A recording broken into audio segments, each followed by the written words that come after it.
ابھی حال ہی میں جو 5 راجیوں میں چناؤ ہوئے اور ان کا جو رزلٹ آیا ہے، تو اس نتیجے کو اپنے سامنے رکھیں جو ارباب علم و دانش ہیں، خواہ وہ کسی بھی مکتب فکر سے اور کسی بھی مسلک سے تعلق رکھنے والے ہوں، لیکن اگر وہ ہوش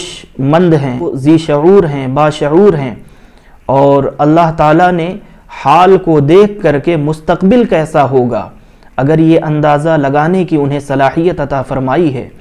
تو آپ اس کا بخوبی اندازہ لگا سکتے ہیں کہ ہمارا جو مستقبل ہے فی الحال وہ بہت زیادہ تاریک نظر آ رہا ہے، اور جو ہماری آئندہ نسلیں ہوں گی، اگر ہم نے اپنا کوئی لائحہ عمل تیار نہ کیا، اگر کوئی مضبوط منصوبہ بندی نہیں کی اور کوئی ٹھوس اقدام اگر ہم نے نہیں کیے، تو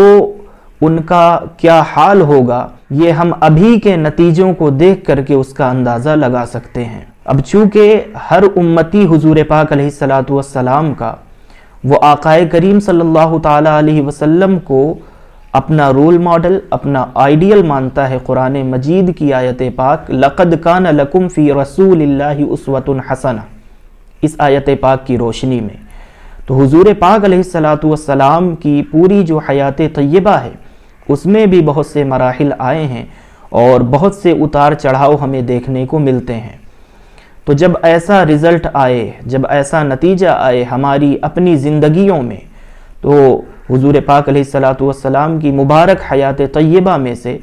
ایک نمونہ میں آپ کے سامنے رکھوں تاکہ آپ کو تسلی ہو اور مستقبل کے لیے ہم جو غلطیاں کر رہے ہیں ان سے سبق حاصل کریں اور ان غلطیوں کو کرنے سے بچیں، تاکہ جو طاغوتی طاقتیں ہیں وہ ہم پر حاوی نہ ہو سکیں یا امت مسلمہ کو نقصان نہ پہنچا سکیں۔ ایک فرقہ پرست طاقت ہم یہ دیکھ رہے ہیں کہ اس کا اقتدار، اس کا تسلط روز بروز مضبوط ہوتا جا رہا ہے۔ اگر اغیار کی قوت کو آپ کم کرنا چاہتے ہیں، اگر باطل کو آپ کمزور کرنا چاہتے ہیں، تو اس کے لیے آپ کو کیا کرنا ہوگا؟ تو یہی میں عرض کر رہا ہوں کہ حضور پاک علیہ السلام کی حیات طیبہ میں بھی ایک مرحلہ آپ دیکھیں اس طرح کا کہ غزوہ احد ایک جیتی ہوئی جنگ کی ہار کا سبب، یا اگر ہار نہ کہیں تو اس میں نقصان جو اہل ایمان کو، صحابہ اکرام کو اور حضور پاک علیہ السلام کے غلاموں اور جانثاروں کو ہوا، اس نقصان کی وجہ کیا چیز بنی؟ اس نقصان کی وجہ آقا کریم صلی اللہ تعالیٰ علیہ وسلم کہ ایک فرمان پر عمل نہ کرنا۔ حالانکہ صحابہ اکرام میں سے کسی نے بھی دیدہ و دانستہ طور پر نافرمانی کرنے کے ارادہ سے وہ کام نہیں کیا، لیکن ایک خطائے اجتہادی اور ایک آپس کے اختلاف نے یہ نقصان پہنچایا اس زمانے میں، اس وقت کی امت کو۔ اور وہ کیا تھا کہ آقا کریم صلی اللہ تعالیٰ علیہ وسلم نے جن چند صحابہ اکرام کو جس مخصوص جگہ پر آپ نے تعینات کیا تھا، جنہیں کھڑا کیا تھا، اور آپ نے یہ تلقین فرمائی تھی کہ اس جنگ کا انجام اور اس کا رزلٹ کچھ بھی ہو، لیکن آپ لوگوں میں سے کسی کو بھی یہاں سے ہلنا نہیں ہے، کسی کو یہاں سے ہٹنا نہیں ہے۔ وہ کھڑے رہے، دیکھتے رہے، ڈیوٹی دیتے رہے، اور جب انہوں نے یہ ملاحظہ کیا کہ اب تو جنگ ختم ہو چکی ہے تقریباً اور جنگ ہم جیت چکے ہیں، تو آقا کریم صلی اللہ تعالیٰ علیہ وسلم کی اس تلقین پر ان کی توجہ نہیں گئی، اور انہوں نے یہ سوچا جیت حاصل کرنے کے بعد ہمارے دوسرے بھائی جس کام میں مصروف ہیں ہم چلیں اور اس میں ان کی ہیلپ کریں، ان کی مدد کریں۔ اور ان کے امیر نے انہیں سمجھایا کہ آپ ایسا نہ کریں، چونکہ حضور پاک علیہ السلام نے یہ تلقین فرمائی ہے کہ ہمیں کسی بھی حالت میں یہاں سے ہٹنا نہیں ہے۔ تو انہوں نے اختلاف رائے کرتے ہوئے یہ جواب دیا کہ حضور پاک علیہ السلام نے یہ ضرور فرمایا تھا، لیکن اب ہم یہ دیکھ رہے ہیں کہ جنگ مکمل ہو چکی ہے، تو اب یہاں کھڑے رہنے کا کوئی فائدہ نہیں، ہم جائیں اور ان کے کام میں ان کا ہاتھ بٹائیں۔ جو مال غنیمت جمع کیا جا رہا ہے ہم جا کر کے اس میں ان کی ہیلپ کریں۔ اور یہی ایک اختلاف تھا کہ اس ایک اختلاف نے اس جیتی ہوئی جنگ کو مسلمانوں کے لیے بہت بڑے نقصان کا یہ اختلاف جو تھا وہ سبب بن گیا۔ تو اب دیکھیں کہ ایک اختلاف جو صحابہ اکرام کے درمیان ہوا، حضور پاک علیہ الصلوۃ والسلام کی موجودگی میں ہوا، لیکن اس اختلاف کا رزلٹ کتنے بڑے نقصان اور کتنی جانوں کی شہادت کا سبب بن گیا۔ تو ہماری بھی یہی حالت ہے کہ ہم آج جو پوری امت مسلمہ اور خصوصی طور پر امت مسلمہ کے وہ افراد جو ہندوستان میں رہ رہے ہیں، ہم اگر مجموعی طور پر اپنا جائزہ لیں، تمام مسالک، تمام مکاتب فکر، تو یہ امت کتنے اختلاف کے ساتھ جی رہی ہے۔ جب ایک چھوٹا سا اختلاف صحابہ اکرام کے درمیان ہو تو اس میں ہم نے یہ دیکھا کہ انہیں اتنا نقصان اٹھانا پڑتا ہے، تو اب ہم اپنے اوپر غور کر لیں کہ جب اتنے بڑے بڑے اختلافات ہمارے درمیان موجود ہیں پوری امت میں، امت مسلمہ میں، اور ہم وہاں تو حضور پاک علیہ الصلوۃ والسلام نے ان کا ایک امیر مقرر کیا تھا، ہمارا تو کوئی امیر بھی نہیں ہے، ہم کسی کو اپنا امیر ماننے کے لیے تیار ہی نہیں ہے، چونکہ ہر بندہ وہ اپنے آپ میں اتنا قابل ہے کہ وہ کسی کے پیچھے چلنے کے لیے تیار نہیں ہے۔ تو عرض یہ ہے کہ اپنی ان کمیوں پر غور کریں۔ وہ اختلاف جو مخالفت کی شکل اختیار کر کے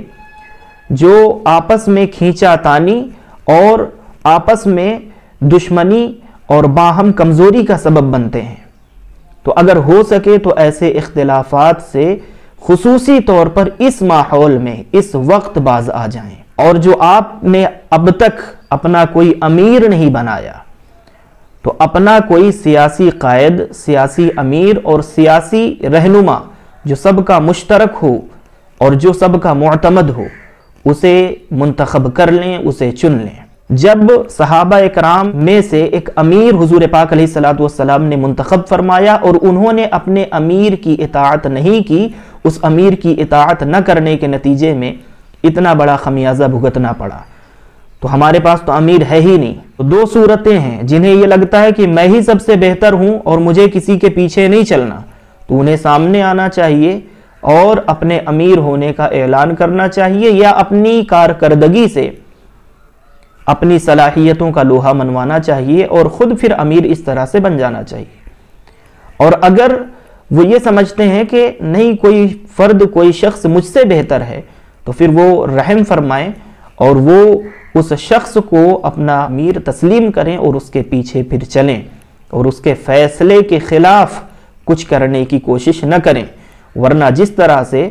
غزوہ احد میں جو نقصان صحابہ کرام کی جماعت کو اور اس وقت کی امت کو اٹھانا پڑا تھا، تو کہیں ایسا نہ ہو جائے کہ ہمارے اس زمانے میں کہیں اس سے بھی زیادہ بڑا نقصان نہ ہمیں اٹھانا پڑ جائے۔ اب ایک شخص کو اگر اللہ تعالیٰ نے علم عطا فرمایا تو کسی خاص فیلڈ میں ماہر ہونے کا یہ معنی نہیں ہے کہ وہ ہر فیلڈ میں ماہر ہوگا۔ ایک عالم شخص جو قوم کا امام ہے، قوم کا مقتدی ہے، پیشوا ہے دین کے معاملے میں، انہیں گائیڈ کرتا ہے، ان کی رہنمائی کرتا ہے، اب وہ عالم یہ سمجھ کر کے نہ بیٹھ جائے کہ سیاست کے فیلڈ کا بھی میں ہی امام ہوں۔ ہو سکتا ہے کہ وہ بہت بڑا عالم اور بہت بڑا فقیہ، بہت بڑا مفتی، وہ سیاست کی فیلڈ میں طفل مکتب ثابت ہو۔ تو اس لیے اپنے اپنے فیلڈ کا جائزہ لیں اور اپنے اپنے فیلڈ میں اپنا کام کریں، اور جس فیلڈ میں آپ ایکسپرٹ نہیں ہیں تو اس میں جو آپ سے زیادہ ایکسپرٹ ہے تو اس کی رائے کو ترجیح دیں اور اسے اپنا امام بنائیں۔ جس طرح کے دین میں آپ امام ہیں، فقہ میں آپ کسی کی رہنمائی کرتے ہیں، مسائل میں اور اصول، ضابطے اور قاعدے میں آپ کسی کی رہنمائی کرتے ہیں، تو اگر اسی طرح سے کوئی شخص سیاست میں وہ زیادہ آپ سے بصیرت رکھتا ہے تو بجائے سیاست کی فیلڈ میں بھی آپ امام بنیں، اس سے بہتر ہے کہ کسی ایسے شخص کو جو آپ سے زیادہ ایکسپرٹ ہے، ماہر ہے، اس کے پیچھے چلیں اور اسے اپنا امیر منتخب کریں۔ اور جو باہمی امت مسلمہ کے اپنے اختلافات ہیں، مسالک کے اختلاف ہوں، مکاتب فکر کے اختلاف ہوں، اصول کے ہوں، ضوابط کے ہوں، نظریات کے ہوں، کسی بھی طرح کے، چاہے فروعی ہوں، اصولی ہوں، دیکھیں ان اختلافات کو آپ درسگاہوں میں ڈسکس کریں، آپ اپنی عوام کے سامنے مساجد میں ڈسکس کریں، اور آپ کے نزدیک جو حق ہے، جو درست ہے اور جو بالکل صحیح ہے، قرآن اور سنت کی روشنی میں جو حق ہے، اس حق کو اپنے لوگوں تک پہنچائیں۔ لیکن اس اختلاف کو سیاست میں خدارہ نہ لائیں، تاکہ کہیں ایسا نہ ہو کہ وہ جو ہم اپنا حال دیکھ رہے ہیں اپنے اس اختلاف کی وجہ سے، اور کسی کو اپنا امیر نہ بنانے کی وجہ سے، یا امیر اگر کسی کو کچھ لوگ بناتے ہیں تو اس امیر میں اختلاف کرنے کی وجہ سے، یہ جو ہماری اتنی بڑی بڑی کمیاں ہیں، اس کے نتیجے میں ہم جو حال میں نقصان اٹھا رہے ہیں، ہو سکتا ہے امت مسلمہ مستقبل میں اور ہماری آنے والی نسلیں اس سے بھی بڑا نقصان اس ملک میں اٹھائیں۔ تو اس پوری امت کو تختہ مشق ہونے سے بچائیں، اور جو چیزیں ہو چکی ہیں اسپین میں، اندلس میں، اللہ کے واسطے اسے اس ملک میں دوبارہ وہ چیزیں ریپیٹ نہ ہوں، چونکہ باطل کا منصوبہ یہی ہے، اغیار کی پلاننگ یہی ہے، تو ان کے منصوبوں کو آپ اپنے کسی فیصلے سے، اپنی کسی رویے سے اور اپنے کسی عمل سے ان کے معاون نہ ثابت ہوں، ان کے مددگار نہ بنیں، اور اپنی ہی قوم کو تباہ کرنے کا سبب نہ بنیں، بلکہ آپ اپنے اپنے مسالک اور اپنے اپنے مکاتب فکر کی جو تعلیمات ہیں، جو آپ درست سمجھتے ہیں اور جسے آپ نے حق جانا ہے، اسے آپ اس پر عمل بھی کریں اور اس کی تبلیغ اور نشر و اشاعت بھی کریں۔ دلائل کی روشنی میں محبت کے ساتھ اپنے جو عقائد ہیں آپ ان کی خوب نشر و اشاعت کریں، لیکن اس میں جو نفرت ہے وہ شامل نہیں ہونی چاہیے، ورنہ ہماری باہمی مخالفت، منافرت اور یہ نفرت جو ہے یہ ہمیں تباہ کر کے چھوڑے گی۔ علامہ اقبال کی جو بات ہے وہ کہہ کر کے اور وہ دعوت دے کر کے میں اپنی بات کو ختم کرتا ہوں کہ ایک ہوں مسلم حرم کی پاسبانی کے لیے، نیل کے ساحل سے لے کر تا بخاک کاشغر۔ امت مسلمہ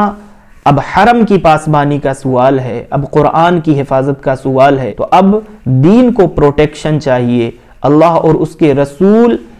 کے نام کی حفاظت کرنی ہے اور اعلاء کلمت الحق کرنا ہے، تو اس کے لیے اتحاد بہت ضروری ہے۔ اور علامہ اقبال رحمۃ اللہ تعالی علیہ نے ہمیں پہلے ہی یہ تعلیم دی تھی، لیکن چونکہ ہم نے اس پر توجہ نہیں دی تو توجہ نہ دینے کا نقصان ہم نے آج تک اٹھایا ہے۔ تو جواب شکوہ میں علامہ نے جو فرمایا، منفعت ایک ہے اس قوم کی اور نقصان بھی